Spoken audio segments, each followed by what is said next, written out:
Whenever you're ready. All right.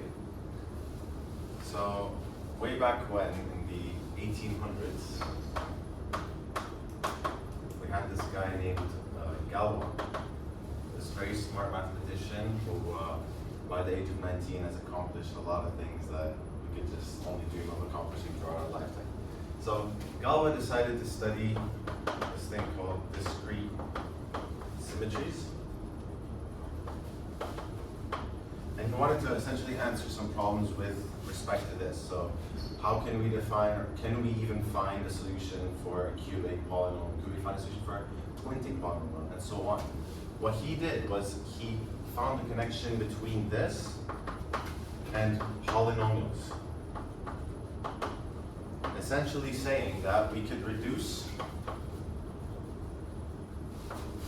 field theory down to group theory.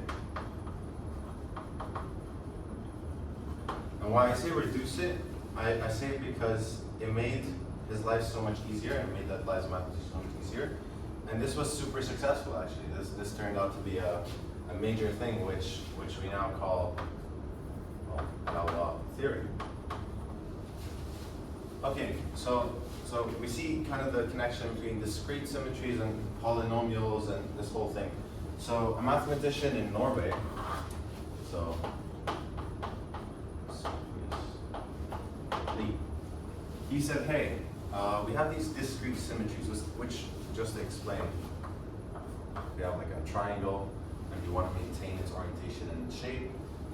You know, there are only 3 rotations that we can apply that would keep the shape, and so we're doing this in a non-continuous way.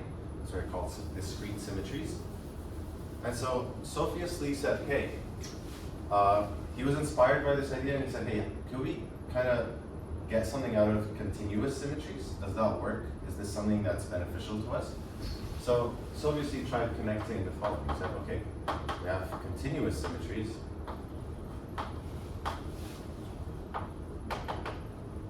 And he's like, could we connect this to differential equations?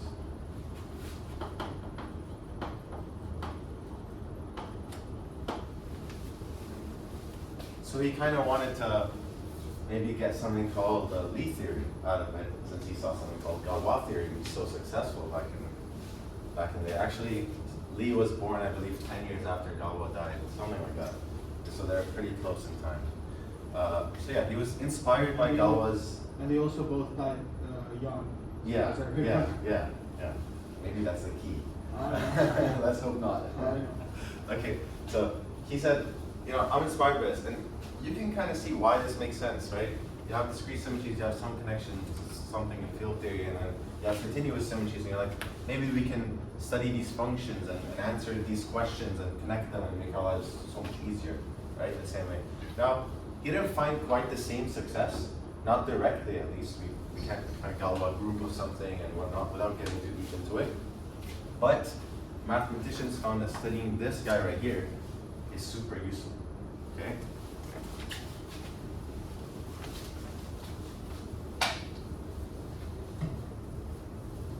So to start, we know how to rotate things, right? We at least in 2D, you know, if you want to rotate something, say we have this vector, and you want to rotate it, you specify the angle that you rotate it by theta, and then we get here, right?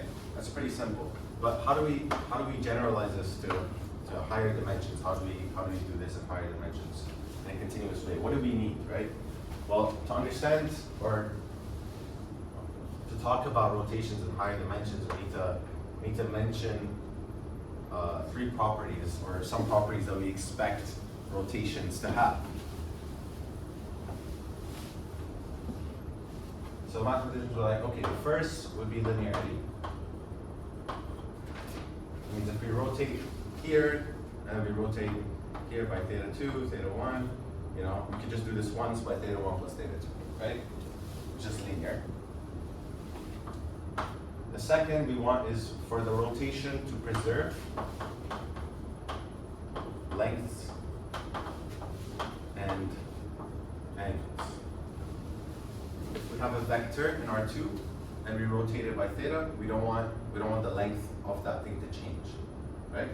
And if we have 2 vectors and we rotate them both by the same angle, the angle between them, we don't want that to change as well, okay? And 3, we want this to preserve orientation.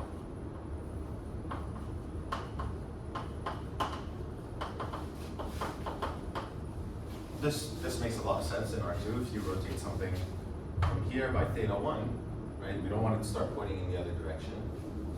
Okay, and so with these 3, we get out from here. Well, we know from linear algebra something that acts in a linear way is linear transformations, which can be represented by matrices, right?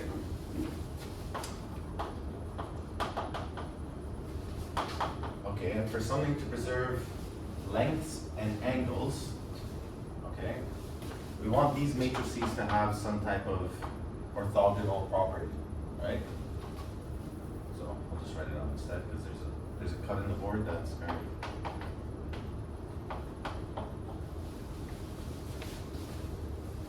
And the last thing is to preserve orientation. That means when we rotate this thing, we don't want it to kind of flip around and do funky stuff. Well, we know from linear algebra that the thing that talks about moving stuff and scaling them and with respect to matrices is the determinant. And so if we want to preserve orientation, then we must have that determinant is 1, okay? And so actually we have a special group that satisfies all 3 of these. And we call this SO of n, where n is the dimension. And this is in the real case, okay? Now, if we were to change this to complex, we'll get something similar. It's the unitary group. It's SU of n, okay? These 2 things turn out to be things that we call Lie groups. And so they kind of represent these continuous symmetries in dimensions where we can't really visualize it straightforward. We can't just draw a thing and be like, hey, because at least in 3D, we can fix an axis and rotate about that axis, right? So I think this is not a good drawing. Let me give myself more space.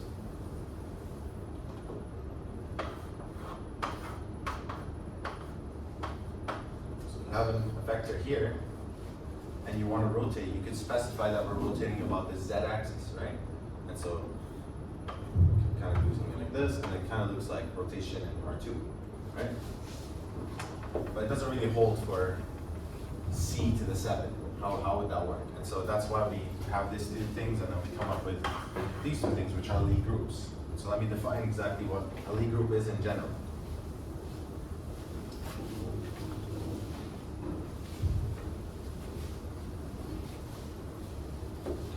Okay. So definition 1.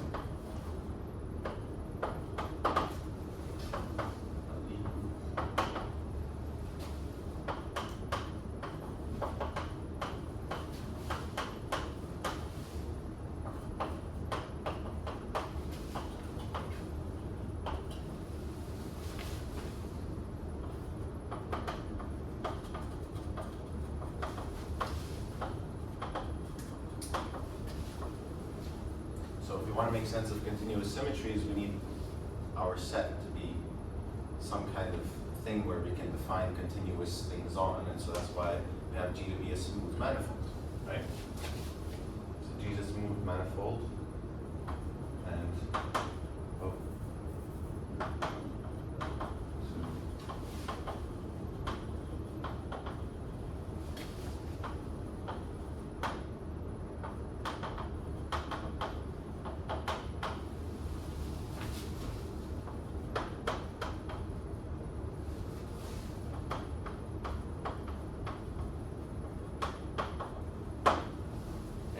so we want multiplication of the group, you could call it composition as well, and inversion to be smooth maps in symbols, so the map.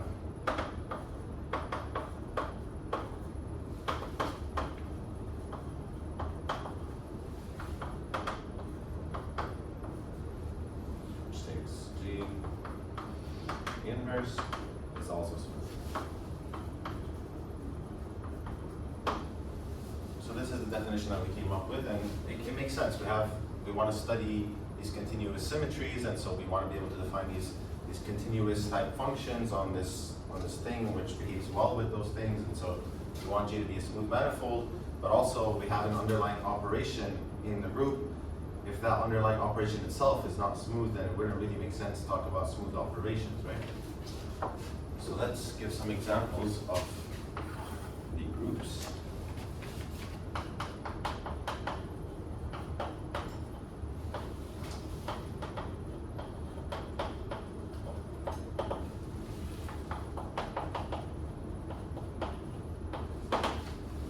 The first example, what's the simplest Lie group, or what's the simplest smooth manifold that we know? Well, just take Rm with its usual multiplication. Sorry, with its usual addition. Because if you have multiplication, then you have to exclude 0. So usual, which wouldn't make it what we want. Addition. And this has its applications in quantum mechanics. So just to go off on the side thing, momentum in physics is defined to be mass times velocity, but in general, there's a more canonical way to define momentum, and that's by the generators of something we call the translation operator. And so this is exactly what this is. The Lie group stuff relates to that, and it helps us understand momentum in a better way. So there are some applications to these Lie groups, which we will also see later on. Example 2, which I'd like to keep on the board, is the circle S1 with operation of adding the angles. So we know on the circle, we can define each point by EI theta, right? So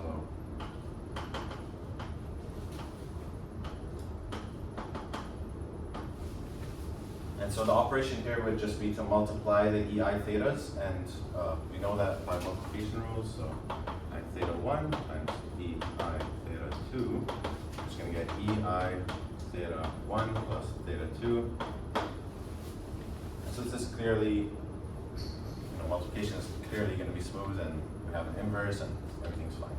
So these are the two most basic examples, but I'm going to touch on this in a bit after I define what the Lie algebra is. So, this here.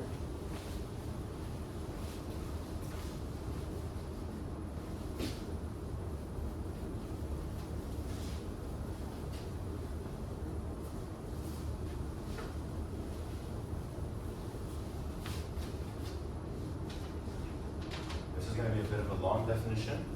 I'm going to give the idea of it. I'm not going to touch too much on the examples corresponding to this more abstract definition, because I want to build up to the Lie algebras of a Lie group, which I find to be more important than just talking about Lie algebras in general.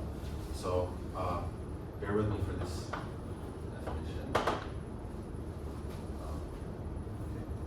So Lie algebra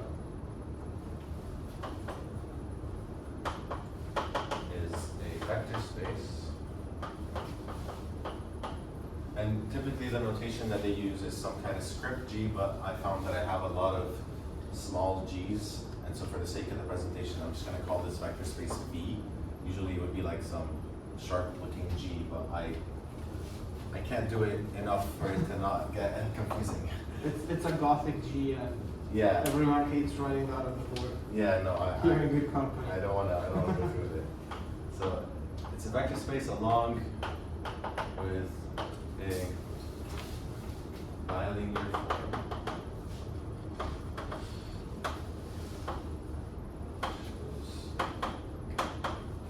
We will call that the Lie bracket later, but let's build up to that. V times V, V, which is anti-symmetric, which means that E for all A, B, and B, we have that A, B under this bilinear form is just minus B, A, and I'm not sure if I have space.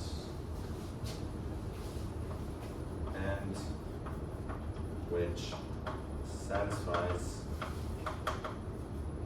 the, I'm not sure how to pronounce this, I think Jacobi, is that the way? Jacobi. Jacobi identity.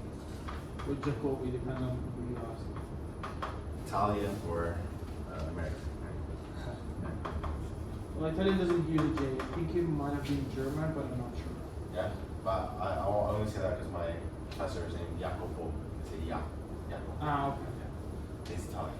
I was gonna write out the Jacobi identity, but I feel like we already took it in the course, so I guess we could just leave it at just saying satisfies the Jacobi identity.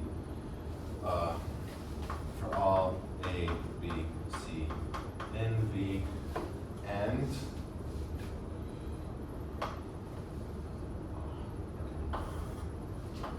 moreover, we call this bilinear form the Lie bracket, which I'll touch up on in a bit. And yeah, that's it. Okay, we're done with that definition. So what we can see here is essentially the Lie algebra, we're going to use it to describe points on the Lie group. It's going to be useful in making our lives easier. Somehow the way we were able to reduce field theory questions to group theory questions. If we can reduce questions about some weird looking manifold down to questions about some nice vector space, then I think what we did is pretty successful in building up this theory. So this is what we want a Lie algebra for. I'll give you an example of one Lie algebra as well. Where do I put this? Let's put it right under here. Well, before I do that, let me go back to our example of a Lie group, and let me show why we care about this. Okay. So we have the circle S1.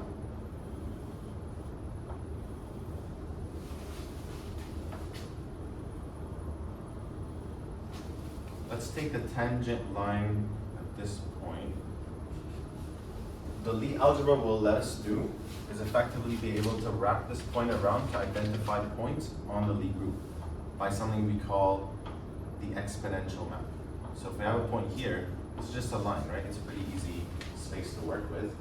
Now the circle is also not too hard to work with, but in general, we're gonna find that, this stuff makes our life much easier. And so we'll be able to identify points on the circle via this thing we call the exponential map, which now sounds a bit ambiguous, but later I'm going to touch upon that, and hopefully we have time to also talk about whether we can go backwards from the Lie groups to the Lie algebras.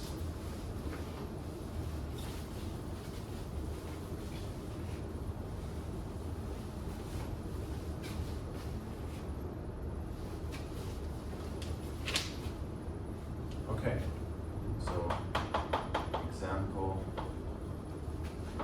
of the algebra. Well, one example you could just do the matrices, but I think that's pretty boring and it's not going to have much application in the context that I want to talk about. So consider this.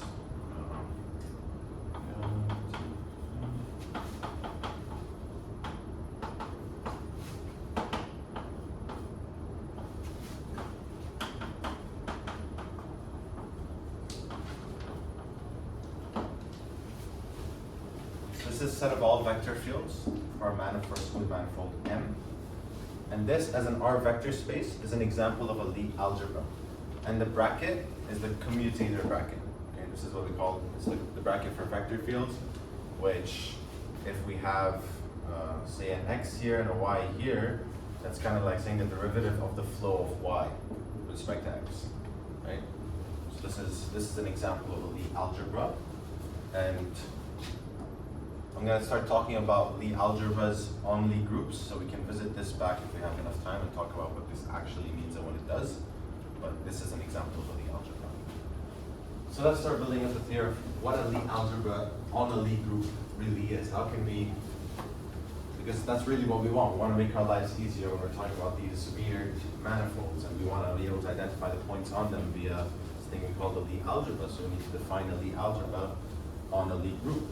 To do this, maybe in a way that I guess not many people would be able to guess, we're going to start defining something we call left invariant vector fields. So first, let's define the left translation. So three.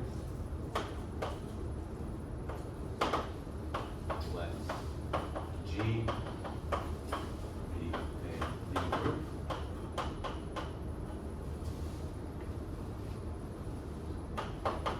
Then for all G,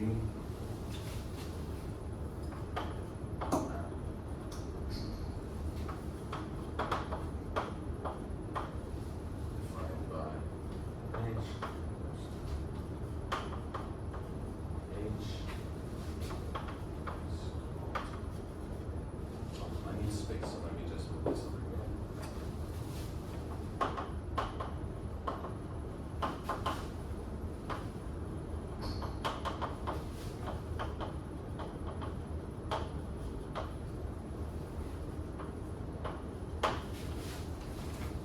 Okay.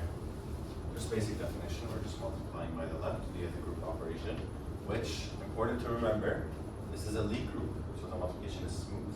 This is going to be useful because when we're talking about push forwards of vector fields, it doesn't really make sense if we're not able to make sure that the map we're talking about is actually a diffeomorphism. So we want to push forward these vector fields later on to talk about these points on the Lie groups. We're going to need that this map is a diffeomorphism, which I will show in a bit, and that follows from the fact that the multiplication is actually smooth. Okay, so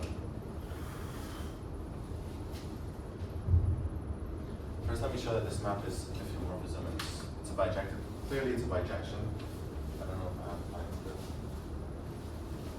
It's in 20 minutes. I have another, yeah, 15 minutes. Left?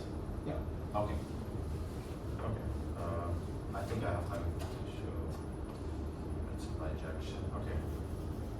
So this map is a diffeomorphism.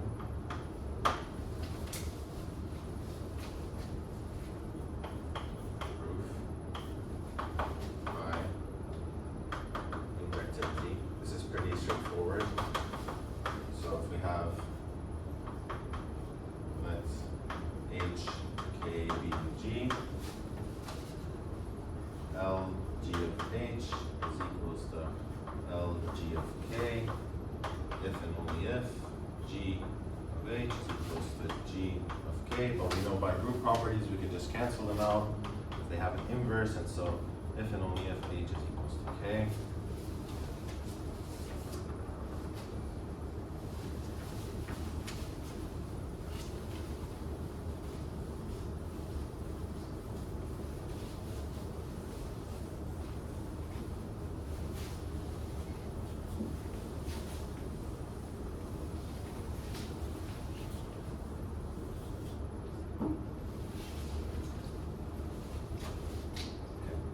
I'll move to just showing that it's a diffeomorphism. So we'll assume that it's surjective because I don't think I have time to do that.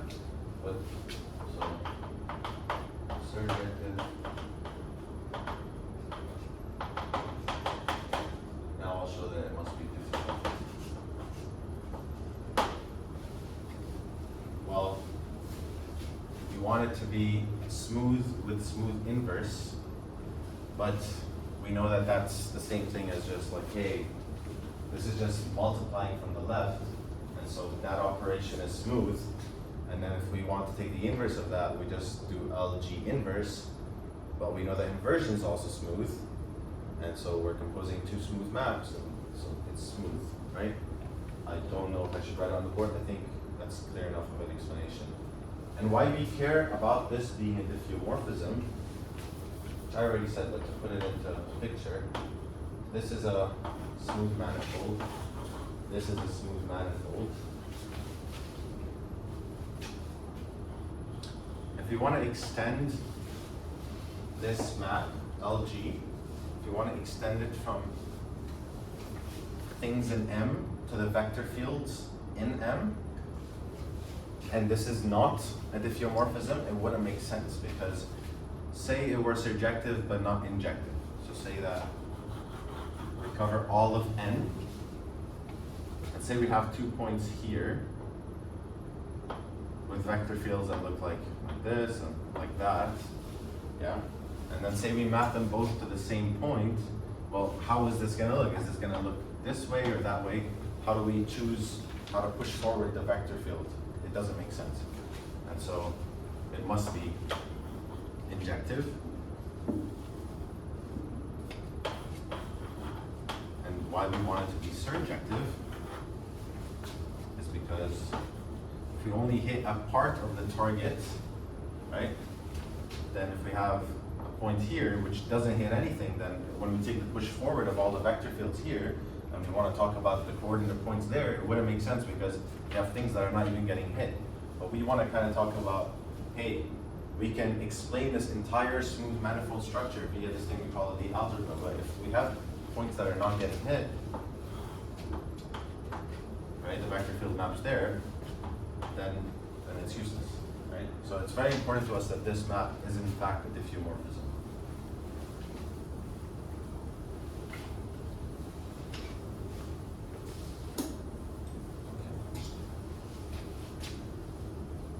Now we define what a left invariant vector field is. So definition 4.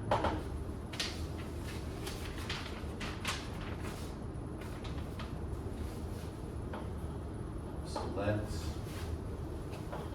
G star be a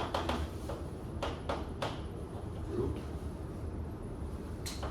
and X be a vector field on G,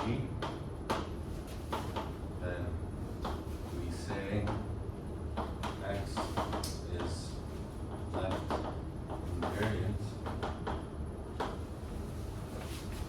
if for all G in G, LG push forward of LG X is equals to X itself. So when we push forward this vector field by a left translation, it doesn't change. Very simple, right? I will give other ways to write it out just because it might be useful for us. So another way to say this is you can define it pointwise. So for all H in G, L, G, push forward of it, and X of H, so the vector field at H, which just becomes a vector, equals to X of G of H. So this is another way to say it. They're essentially the same thing, right? They're equivalent. We can see that. Okay.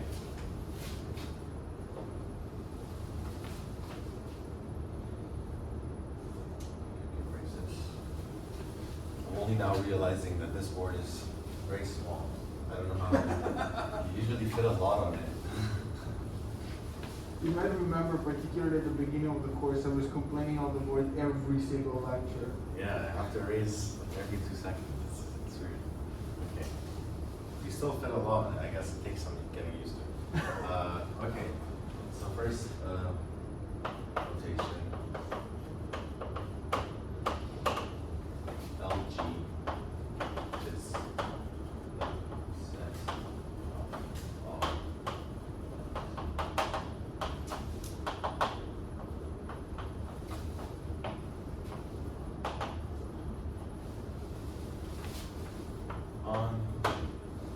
Okay, so now we define the set of all left invariant vector fields on G.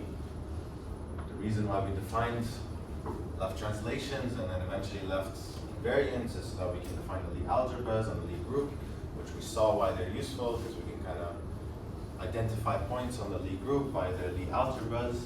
And so now we're able to say this.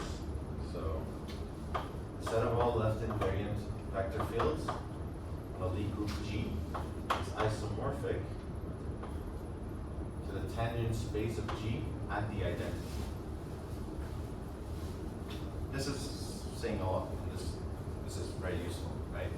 And this is actually exactly what the Lie algebra of a Lie group is. turns out to be that the Lie algebra of Lie group is the set of all left invariant vector fields. And so we can describe this by just a tangent space at the identity, then we've done what we wanted and we've simplified all our smooth manifold problems down to just vector space numbers. And this is isomorphic as a vector space.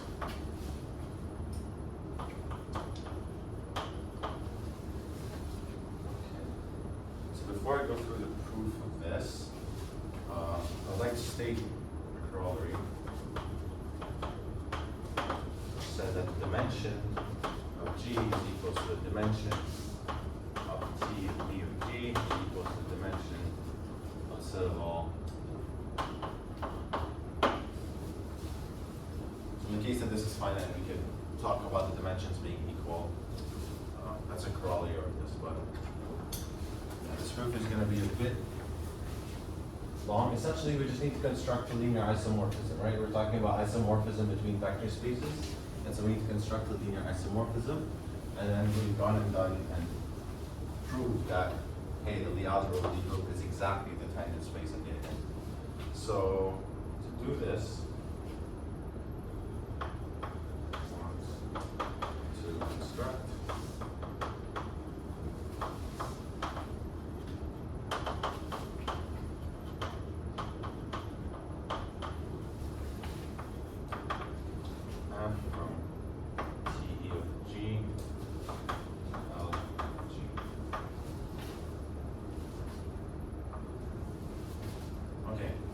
consider this map. F A all the way to G is equals to the push forward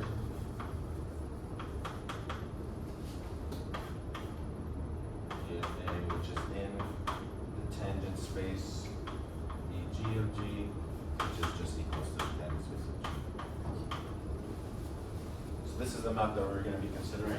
So for all A in tangent space at the identity, and this will turn out to be the linear isomorphism that we want in the vector spaces.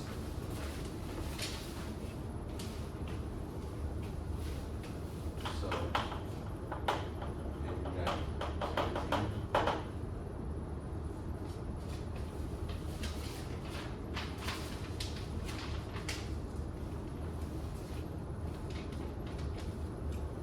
F of A is equals, so first let A and B be A, B in the tangent space at the identity, then F of A is equals to F of B. Well, as the way the map is defined, that just means that for every point in our smooth manifold, pushing forward by the left translation of corresponding to that point will yield equality between the two sets. In particular, if we push forward via the identity, then it will show that they're equal. So that means this is true if and only if LE push forward A is equals to LE push forward B. And so this is obviously when you push forward by the identity, you just get back to field itself. And so the vectors itself. And so this is true if only if A is equals to B. So yes, this is an injective function. Next one is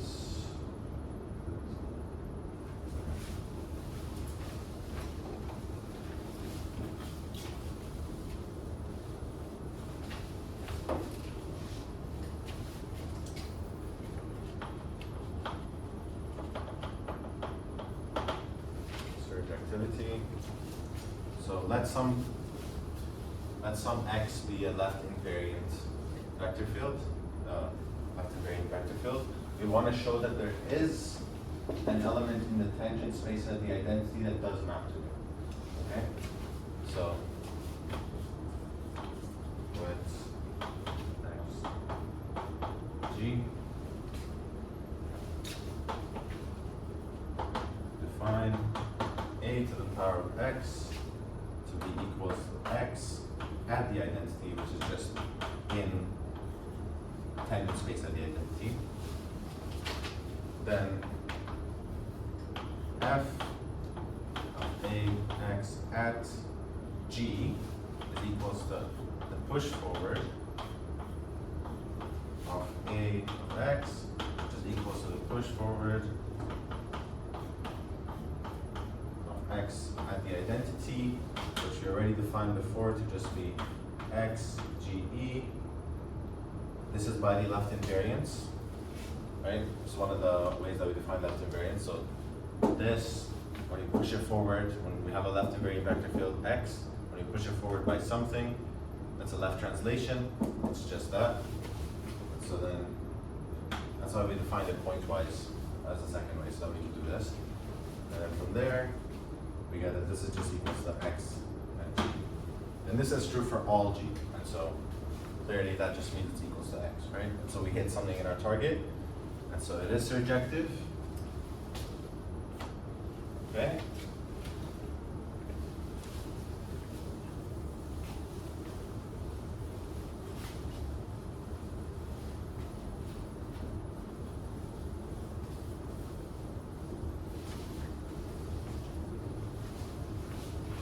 Okay, and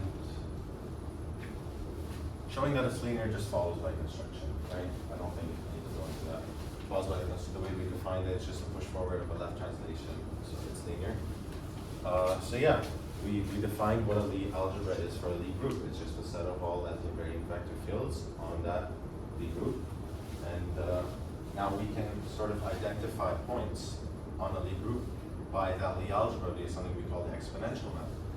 Now, I don't have enough time to go into detail on the exponential map and the whole business, but something we wonder, a question, is if we can go from the Lie algebra to the Lie group, is there a way we can mimic the multiplication on the Lie group back to some kind of multiplication on Lie algebra, right? So essentially saying if we call the map from the Lie algebra to the Lie group to be the exponential map, is there a logarithmic map? And the answer is yes. We have something called the Baker-Campbell Hausdorff, I hope I didn't mess one of their names, formula, which says that if you essentially have multiplication in the Lie group, which we showed can be defined by using some kind of exponential map from the Lie algebra to the Lie group, we have this thing right here, EY equals EZ, and you want to know what Z is in the underlying Lie algebra. Well, there's a formula which first terms goes like x plus y plus 1 over 2 x y plus 1 over 12 x y. And so we can see why the Lie bracket is really important. We can define sort of algebraically what things on the Lie algebra looks like, even though we're talking about things on this or multiplication on the smooth manifold. Right? Which always makes our lives much easier and much better because we have algebraic structure to something that can sometimes look very ugly. So yeah, that's all I wanted to cover. Thank you. I don't know if I think I hit 35 minutes on the dot.